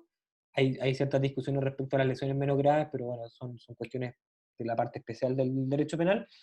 Pero lo que genera mayores dudas o interpretaciones es esta primera acepción, ¿cierto?, del artículo 141, que habla de estos hechos que afecten bienes jurídicos disponibles o patrimoniales. ¿A qué se refiere? Porque es súper amplia la descripción, ¿cierto? Podemos entender a primera vista que se trata de delitos contra la propiedad, ¿cierto? Pero delitos contra la propiedad hay muchos y incluso hay delitos que tienen asociada pena de crimen. Entonces, ahí tenemos que entrar a dudar, bueno, ¿se referirá el legislador también a estos delitos que tienen asociada pena de crimen? Que a veces incluso en la práctica pueden ser más graves, o la pena aplicable es más gravosa, por ejemplo, que un delito contra la vida. Y la interpretación que se ha hecho es distinguir. Distinguir si es que el delito por el cual se está imputando afecta solamente el bien jurídico patrimonio, si es que afecta otros delitos, o sea, perdón, otros bienes jurídicos u otros intereses protegidos, pero afecta principalmente el interés jurídico patrimonio, o si se trata finalmente de delitos que afectan también otros bienes jurídicos, pero que estos otros bienes jurídicos son de mayor entidad que el patrimonio, ¿ya? Por ejemplo, un robo con violencia que además de afectar el patrimonio de la víctima, afecta su integridad física o corporal, ¿cierto? Entonces, respecto a estos primeros, que afectan únicamente al patrimonio, sí, de todas maneras. Y el fiscal tiene que propiciar la llegada a esta salida alternativa, ¿ya? Hurto, por ejemplo, los daños simples, estafa, administración fraudulenta, falsificación de instrumentos privados, etc., ¿ya? Se afectan principalmente al bien jurídico patrimonio. Aquí también el llamado a los fiscales es a tener ojo, es a evaluar con detenimiento, ¿cierto?, la procedencia y la conveniencia en el caso particular de aplicar el acuerdo reparatorio. No es ir derecho a buscar esta salida, pero si es plausible, evaluarla y eventualmente mediar esta salida entre la víctima y el imputado. Y así, por ejemplo, es el robo con fuerza en las cosas, ciertos delitos de propiedad intelectual, por ejemplo, en los cuales hay otros bienes jurídicos tutelados, o los delitos aduaneros, los delitos tributarios, ¿cierto?, que se afectan otros bienes jurídicos, pero que no son muy distintos a los patrimoniales, ¿cierto? Y como les comentaba, y finalmente respecto de otros delitos que te afectan otros bienes jurídicos protegidos que son de mayor envergadura que la propiedad, por ejemplo, el robo calificado, el incendio, daños calificados, usurpación violenta, etc.,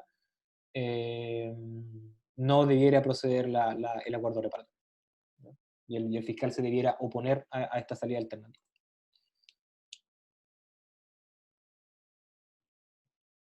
¿Y cómo opera en la práctica? Entonces, el juez de garantía, ante la solicitud que hace el imputado o la víctima de alcanzar este acuerdo, puede rechazarla. Puede rechazarla de oficio o porque el Ministerio Público se opone, ¿cierto? Y se va a oponer, ya dijimos, en estos casos en particular, pero también se puede oponer en otros supuestos.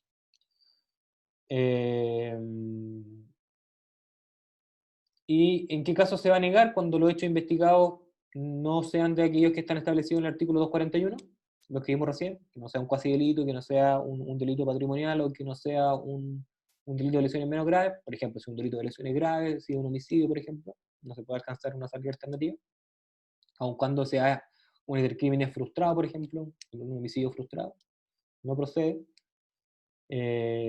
También se va a negar si es que el juez de garantía percibe que el consentimiento que han celebrado las partes no haya sido libremente prestado. Y también no va a proceder si es que se considera que existe un interés público prevalente en la continuación de la persecución penal, ¿ya? Y lo que habla el código es que se va a entender especialmente que existe un interés público prevalente cuando el imputado ha incurrido reiteradamente en hechos como los que se investigan en el caso particular. Por ejemplo, si es que un imputado ha sido investigado, aquí habla de que hubiese incurrido reiteradamente, entonces, como la interpretación de la ley penal debe ser siempre en favor del imputado, se debe entender como que ha sido condenado. Entonces, si el imputado, por ejemplo, ha sido condenado reiteradamente por el delito de lesiones menos graves, por ejemplo, contexto de violencia intrafamiliar o cualquier tipo de contexto, y vuelve a cometer un delito de lesiones menos graves, entonces no va a proceder, por ejemplo, respecto de él, o no debiera proceder, y ahí el juez de garantía cumple su función de control jurisdiccional, el acuerdo reparatorio por este haber incurrido anteriormente en delitos de esta misma especie. Y por otro lado, entonces, también el Ministerio Público se va a oponer cuando a su juicio el delito contra la propiedad que se está buscando acordar, a su juicio proteja un bien jurídico que sea de mayor envergadura que el de propiedad.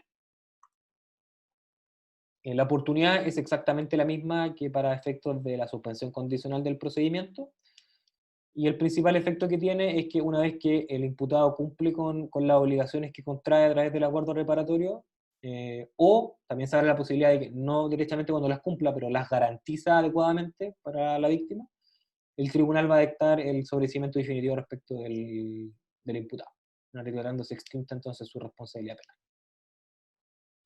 Y además también aquí, como obviamente se trata de obligaciones generalmente pecuniarias, se abre la opción de que ejecutoría esta resolución, la víctima pueda concurrir ante el mismo juez de garantía para efectos de ejecutar esta resolución, ¿ya? Conforme a las normas del CPC, ¿cierto? Del cumplimiento incidental. ¿Dudas respecto al acuerdo reparatorio?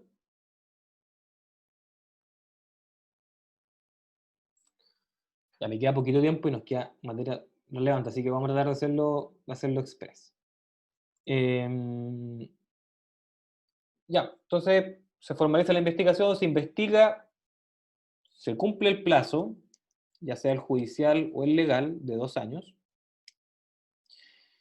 y el fiscal entonces lo que tiene que hacer, lo que le corresponde hacer conforme a la ley, es declarar el cierre de la investigación cuando haya realizado todas las diligencias necesarias para la averiguación del hecho punible y su autor, cómplice o encubrible.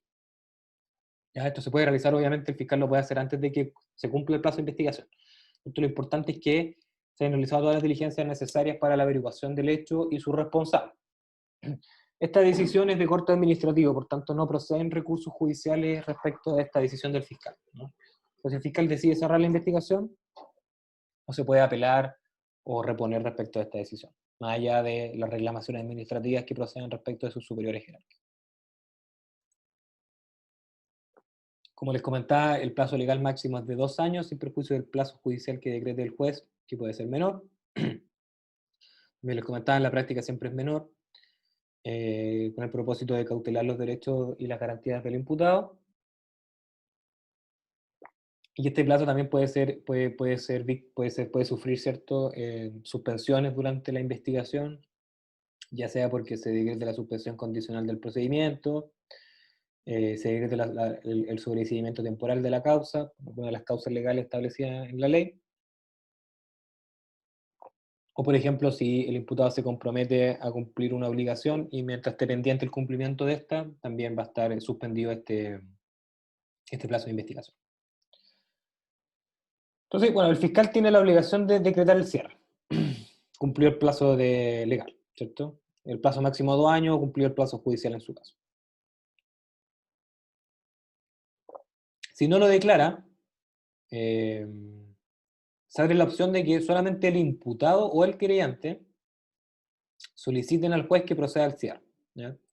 Es decir, se tiene que levantar un escrito ante el juez de garantía, solamente por parte del imputado o el creyente, solicitando que se decrete el cierre de la investigación. Es decir, si por ejemplo pasan los 2 años, ningún interviniente dice nada, perfectamente el fiscal puede seguir tramitando la causa. Es una cosa extraña que ocurre en el sistema procesal penal, ¿ya? Que obviamente tienen que estar atentos los otros intervinientes para efectos de que se exija el cierre de la investigación. Se solicita el cierre ante el juez de garantía, el juez de garantía entonces cita una audiencia para que se discuta si es que el plazo que se cumplió, por ejemplo, es un plazo judicial. El fiscal siempre va a tener la opción de que en esta audiencia poder solicitar una prórroga de este plazo, por considerar que todavía no existen diligencias de investigación pendientes, siempre y cuando este plazo adicional que se pide no sea superior a los 2 años legales.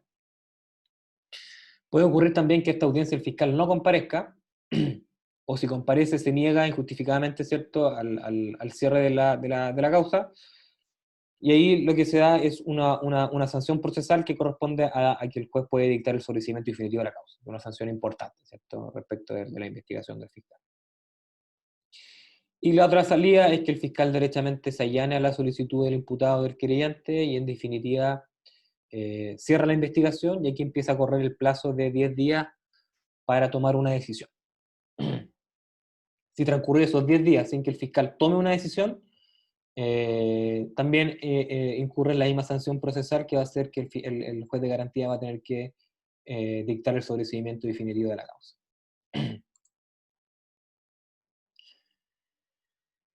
Excepcionalmente también, una vez que se ha decretado el cierre de la investigación, dentro de estos 10 días siguientes a este cierre, que como les comento es una resolución administrativa, los intervinientes, víctima, imputado, querellante, van a poder solicitar ante el juez de garantía la reiteración de solicitudes de diligencias de investigación que ellos realizaron durante la investigación, pero respecto de las cuales el Ministerio Público o no se pronunció o las rechazó, ¿ya? Entonces, este es un mecanismo que existe al final, una vez cerrada la investigación, para que el juez de garantía discuta en audiencia la eventual reapertura de la investigación para el solo efecto de que el fiscal realice las diligencias de investigación solicitadas por estas partes, que como les digo, o hayan sido rechazadas en su momento, o que respecto a las que el fiscal no se hubiese pronunciado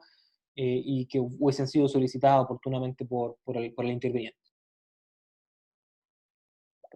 Y aquí la limitación que tiene el juez para efectos de determinar cuál diligencia de investigación procede ordenar o no al fiscal, y esto es bien interesante porque es de las pocas intromisiones que tiene el juzgado de garantía respecto a la investigación que realiza el fiscal, ¿ya? Porque directamente le puede ordenar la realización de ciertas diligencias de investigación a solicitud obviamente de los intervinientes.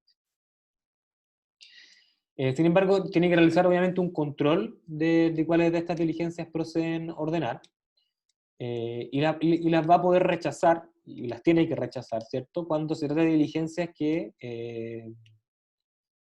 efectivamente fueron decretadas por el fiscal, es decir, diligencia de investigación que el fiscal dijo, ok, pero que no se llevaron a efecto o no se cumplieron íntegramente por una negligencia o un hecho imputable a ese interviniente. Por ejemplo, una diligencia que solicita el imputado respecto a una pericia, por ejemplo, respecto de él, pero que la no realización de esta pericia corresponde efectivamente a una negligencia de su parte, por no haber concurrido oportunamente, por ejemplo, ante el servicio médico legal o a la institución correspondiente para realizarle esa pericia.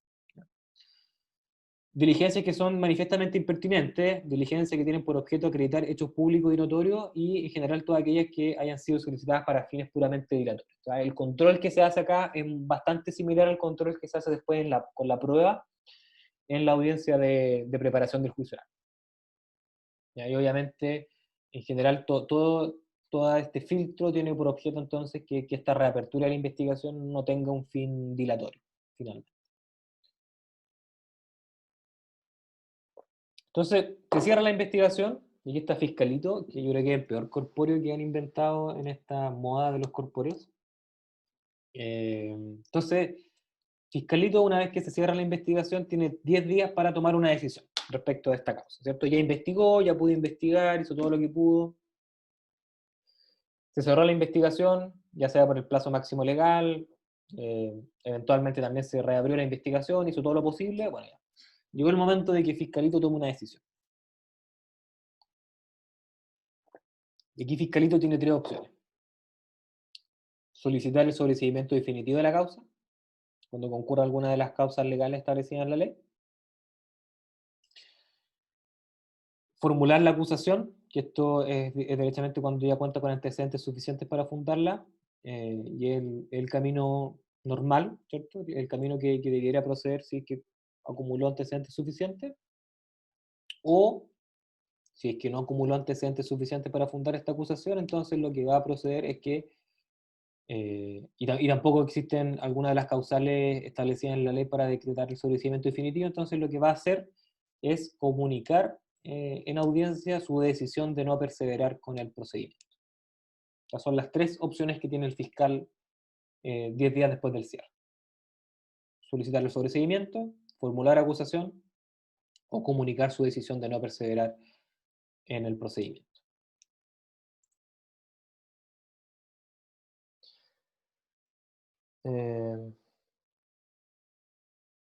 Ya poquito. El sobreseimiento, a grandes rasgos, lo vamos a ver rápidamente, es un acto jurídico procesal, pero que del tribunal, es decir, no es una decisión del Ministerio Público. Y por lo tanto es importante que lo distingamos de las facultades, por ejemplo, que tiene el Ministerio Público para cerrar las causas, archivarlas, no iniciarlas, etc. ¿Ya? Esto lo puede solicitar el Ministerio Público, pero no significa eso que el Ministerio Público es quien decreta el sobreseimiento. ¿Ya? El sobreseimiento lo decreta exclusivamente el tribunal, que puede ser el juzgado de garantía normalmente, pero también puede decretar el sobreseimiento definitivo de la causa el Tribunal de Juicio Oral en lo penal, en caso de que alguna de las causas legales sobrevengan durante el juicio oral.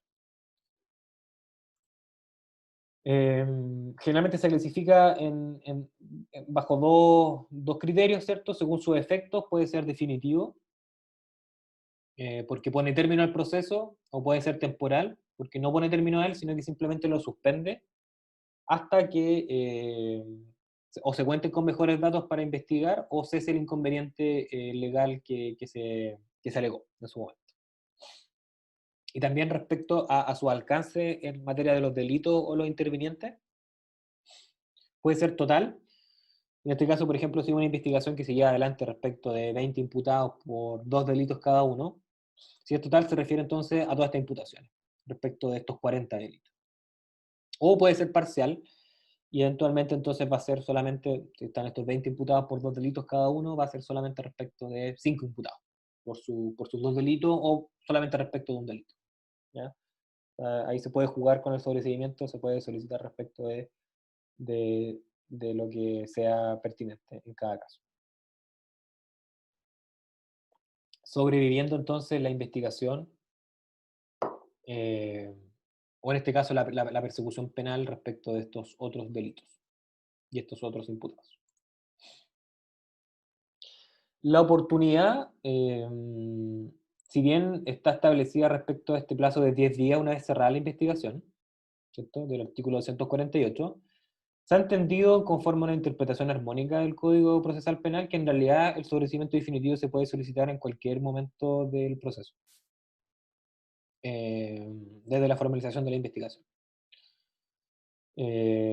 incluso durante el juicio oral, ¿ya? Si es que sobreviene alguna de las causas establecidas en la ley del artículo 250. No hay ninguna limitación en realidad para que se pueda solicitar y decretar el sobreseimiento definitivo.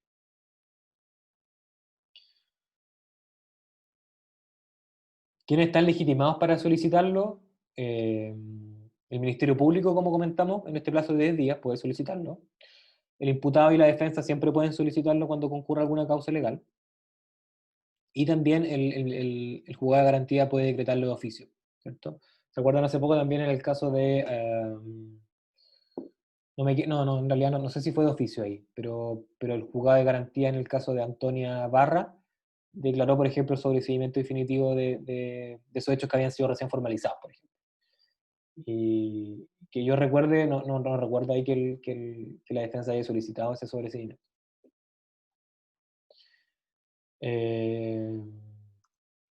Y las causales específicas están establecidas en el artículo 250 del Código Procesal Penal. Y son, bueno, la letra A, cuando el hecho investigado no fuere constitutivo de delito. Letra B, cuando aparece claramente establecida la inocencia del imputado, es decir, no existen antecedentes para, para presumir su responsabilidad. También letra C, cuando el imputado esté exento de responsabilidad penal, conforme al Código Penal, en el artículo 10, ¿cierto? Todas estas causales de exención de responsabilidad.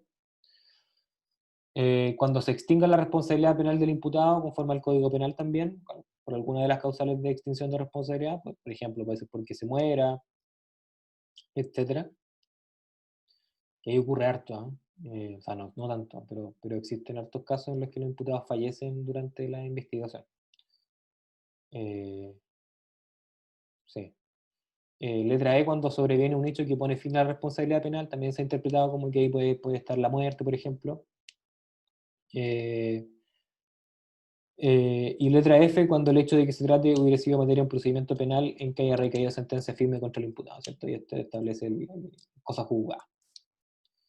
Entonces, respecto a todas estas causales, va a proceder el sobreseimiento definitivo del imputado respecto a estos hechos.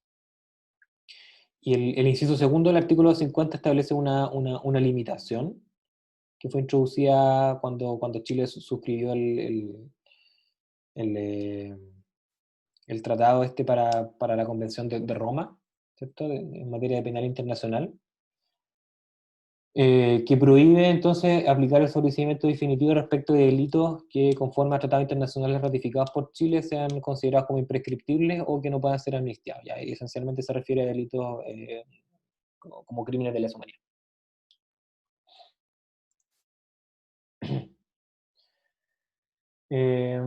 Los efectos es que, bueno, ejecutoria la resolución que declara el sobreseimiento definitivo, se pone término al juicio con valor, ¿cierto?, de cosas juzgadas. Y como pone término al proceso, entonces también esta resolución va a ser apelable. En efectos prácticos, entonces, es un equivalente jurisdiccional a una sentencia absolutoria que produce cosas juzgadas sustancial y respecto a la cual no va a proceder la revisión. El único recurso que va a proceder entonces va a ser el recurso de apelación, porque pone fin al procedimiento. Aun cuando no se encuentre ejecutoriada la resolución que declara el sobreseimiento definitivo, si es que por los hechos que ahora se declaran sobreseídos, se había declarado, por ejemplo, la prisión preventiva o alguna de las medidas del artículo 155, se van a dejar sin efecto, ¿cierto? Aun cuando esta resolución de sobreseimiento definitivo no esté ejecutoria.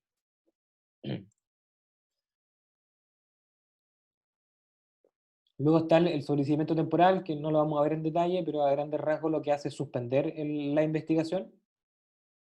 En tres causales, cuando el juzgamiento se requiere analizar una cuestión previa que se debe tramitar en sede civil, por ejemplo, para acreditar algún agravante o en general delitos patrimoniales, que tienen que acreditar de repente algunas cuestiones en sede civil, y en ese caso se suspende el plazo de la investigación porque esto obviamente se entiende que estas cuestiones civiles pueden durar mucho tiempo. Cuando el imputado no comparece al procedimiento, por ejemplo, en alguna de las audiencias que se establecen y se ha declarado rebelde por el juzgado de garantía, también se suspende entonces la investigación y se deja de correr el plazo. Y también se declara el sobreseimiento temporal obviamente, cuando el imputado cae en enajenación mental y se establece el procedimiento entonces para proseguir conforme a las reglas del establecimiento de una sanción distinta a la pena.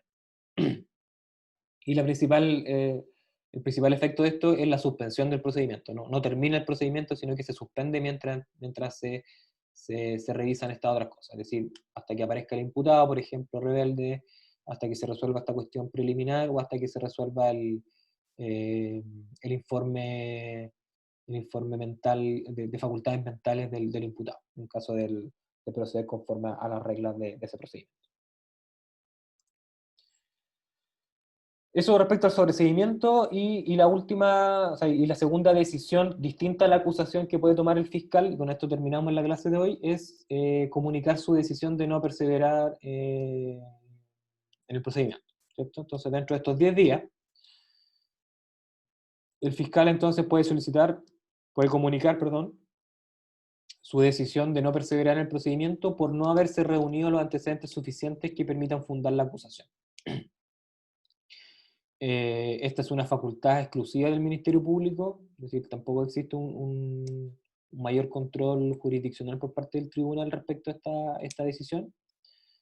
Tiene que ser comunicada en todo caso en una audiencia, o sea, el fiscal, si decide proceder de esta manera, por escrito, solicita que se cite una audiencia en la que se llama a todos los intervinientes para efectos de comunicarle especialmente al imputado y a la víctima esta decisión.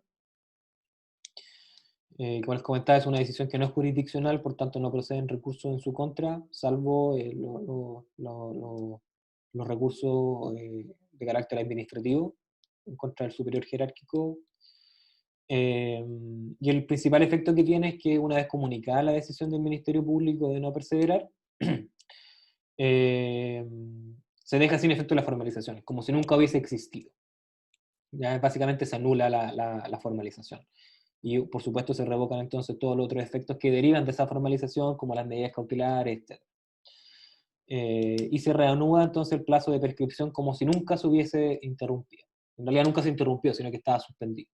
Pero se va a entender que hubiese continuado ese plazo de prescripción de la acción penal como si nunca hubiese sido suspendido.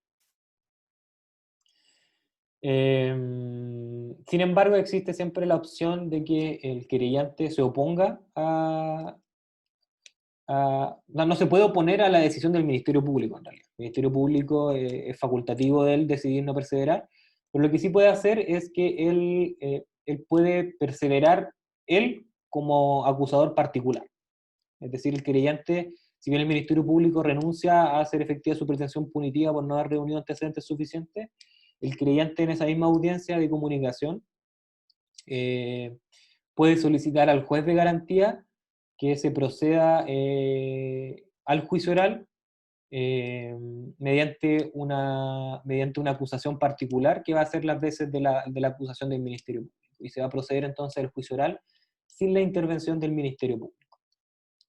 En ese sentido, entonces, el juez de garantía va a poder autorizar al querellante para formular su acusación y sostenerla de manera particular en un juicio oral que se va a tramitar conforme a las normas del procedimiento ordinario, es decir, como si fuera un procedimiento en el que participa el Ministerio Público, pero este no va a tener la calidad de interviniente y va a procederse únicamente con la intervención del creyente. Obviamente esta causa, si el Ministerio Público en realidad no tiene antecedentes suficientes para acusar, el estándar es bien complejo que termine en condena esto.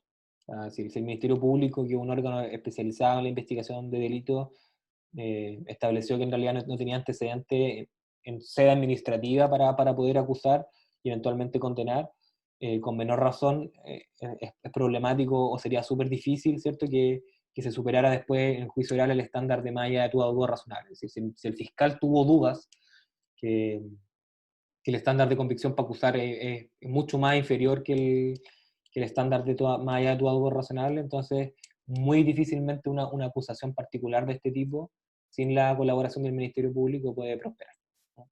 Yo no he visto casos en ese sentido, pero deben haber. Y eso por el día de hoy. Nos pasamos un poquito, pero me interesaba ver, ojalá, toda la materia hasta que comprenda la etapa de investigación. Como les digo, yo les quedé pendiente de subirles una clase de procedimiento abreviado. Se la puede subir pronto, y también me quedó pendiente una materia que es respecto de determinadas diligencias de investigación que son especialmente relevantes. También les voy a subir un video con un resumen de esa materia. Pero con esto damos por concluida entonces la etapa de investigación. No sé si tienen dudas, comentarios, preguntas, observaciones.